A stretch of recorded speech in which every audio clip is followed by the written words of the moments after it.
নমস্কার বন্ধুরা, আমার কুকিং চ্যানেলে আবারও সবাইকে স্বাগত। আজ আমি আপনাদের জন্য নিয়ে চলে এসেছি পনিরের একটা নিরামিষ রেসিপি। যারা পনির পছন্দ করেন এবং নিরামিষ খেতে ভালোবাসেন তারা এইভাবে একবার পনির বানিয়ে দেখুন। এই রান্নাটা করার জন্য আমি এখানে আমুলের মালাই পনিরের 200 গ্রামের একটা প্যাকেট নিয়ে নিয়েছি। এই প্যাকেটটা ফ্রিজের মধ্যে ছিল, তাই পনিরগুলো জমে গেছে। এই প্যাকেটের মধ্যে পনিরগুলো আগে থেকে টুকরো টুকরো করে কাটা ছিল। তারপরে আমি একটা বাটির মধ্যে কিছুটা উষ্ণ গরম জল নিয়ে ওর মধ্যে পনিরগুলো ঢেলে দেবো যাতে বরফটা ছেড়ে যায়। এই রান্নাটা করার জন্য আমি কিছুটা মিক্সিতে মশলার পেস্ট বানিয়ে নেব। একটা মিক্সির বাটি নিয়ে নিয়েছি, ওর মধ্যে হাফ টমেটো কুচি, কিছুটা আদার কুচি, কাঁচা লঙ্কা কুচি আর অল্প একটু গোটা জিরে দিয়ে দেব, দিয়ে একটা মিহি পেস্ট বানিয়ে নেব। মিক্সির বাটি থেকে ওই মশলাটা ঢেলে নিয়ে ওর মধ্যে আবারও কিছু দিয়ে দেব, ভিজে রাখা কাজু বাদাম কিশমিশ, 2 চামচের মতো টক দই, ওটাও একটা মিহি পেস্ট বানিয়ে নেব। তারপর গ্যাসের মধ্যে একটা কড়াই বসিয়ে দেব, ওর মধ্যে 2 চামচের মতো সাদা তেল দিয়ে তেলটা খুব ভালো করে গরম করে ওর মধ্যে দিয়ে দেব আগে থেকে কেটে রাখা পনিরের টুকরোগুলো। বাড়িতেও কিছুটা পনির বানিয়েছিলাম, ওটাও দিয়ে দেব, দিয়ে সামান্য হলুদ আর লবণ উপর থেকে ছড়িয়ে একদম হালকা করে ভেজে নামিয়ে নেব। এই রান্নাটা নিরামিষ দিনে ভাতের সঙ্গে যতটা ভালো লাগে, রুটি, বাটার নান, ফ্রায়েড রাইস সবার সঙ্গে এই রান্নাটা খুবই ভালো লাগে।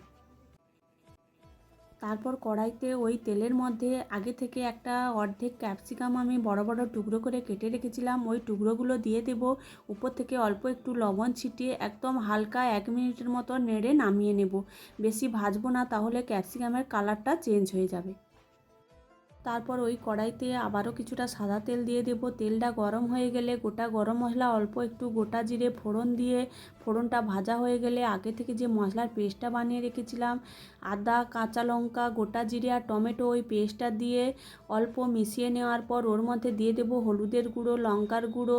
মশলাটা খানিকক্ষণ কষিয়ে নেওয়ার পরে যে বাটিতে মশলা রেখেছিলাম ওই বাটি ধোয়ার খানিকটা জল দিয়ে আরও 2 মিনিটের মতো মশলাটা ভালো করে কষিয়ে নেব।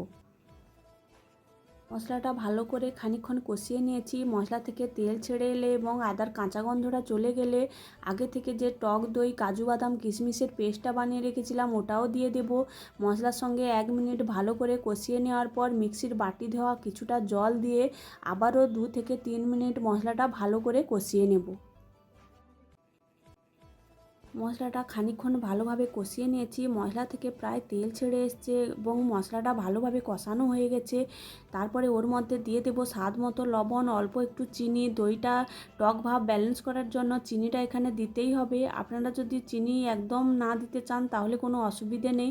চিনিটা দেওয়ার পর মশলার সঙ্গে 1 মিনিটের মতো ভালোভাবে কষিয়ে নেওয়ার পর আগে থেকে ভেজে রাখা পনির আর ক্যাপসিকামটাও দিয়ে দেব, দিয়ে হালকা হাতে মশলার সঙ্গে ভালো করে মিশিয়ে নিয়ে উপর থেকে কিছুটা উষ্ণ গরম জল দিয়ে দেব।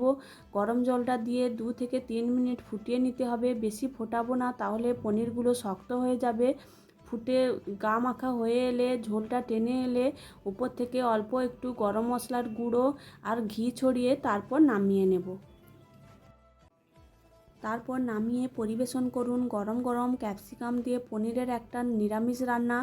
এইভাবে আপনারাও বাড়িতে খুব সহজেই বানিয়ে নিতে পারেন যে কোনো নিরামিষ দিনে। আপনারা তো পনিরের বিভিন্ন রকম রেসিপি বাড়িতে তৈরি করে থাকেন, এইভাবে একবার ক্যাপসিকাম দিয়ে নিরামিষভাবে বাড়িতে বানিয়ে দেখুন। আর কোনো কিছু রান্না করার প্রয়োজনই হবে না। ভিডিওটি ভালো লাগলে আমার চ্যানেলটি সাবস্ক্রাইব করে দেবেন।